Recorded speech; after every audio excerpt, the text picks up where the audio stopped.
Бізде төтенше жағдай мен карантин жарияланғаннан бері Нұрсұлтан қалалық рухани жаңғыру жобалық кеңсесі 20 наурыздан бастап онлайн жұмыс жасауға көшкен. Орталық елбасы Нұрсұлтан Назарбаевтың рухани жаңғыру бағдарламалық мақаласы аясында жұмыс істейді.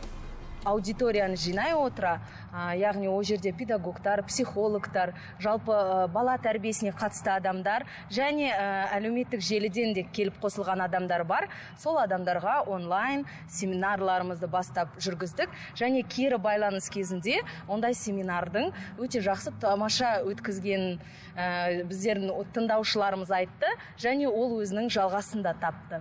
Ал енді онлайн платформаға келгендіктен біз қазір енді халықтың арасында челлендж деген терминдер өте танымал болып келе жатыр. Сол челлендждердің бір-екеуін айтып өтейін. Жалпы карантин кезінде сіз білесіз, Наурыз мерекесіне тап келді. Сонда рухани жаңғыру жобалық кеңсесі сол Наурызды үйде қарсы ал деген челлендж жариялаған болатын. Соны барлық жаңағы республика деңгейінде насихаттады.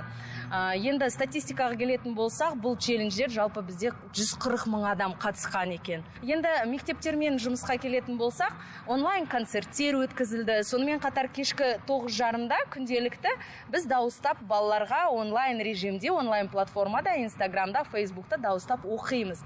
Яғни дауыстап оқу ол баланың жаңағы елестету, есте сақтау, тыңдай алу, сонымен қатар жалпы сөз қорының дамуына өзінің үлкен үлесін қосатын болғандықтан, осы шараларды біз онлайн платформаға ауыстырып, жалпы қазіргі уақытта рухани жаңғыру жобалық кеңсесі осы карантиннің уақытысында 300 мың адамды қамти алды. Ол тек қана Нұрсұлтан қаласы бойынша емес, республика деңгейіне де біздің жобаларымыз өзінің бір керемет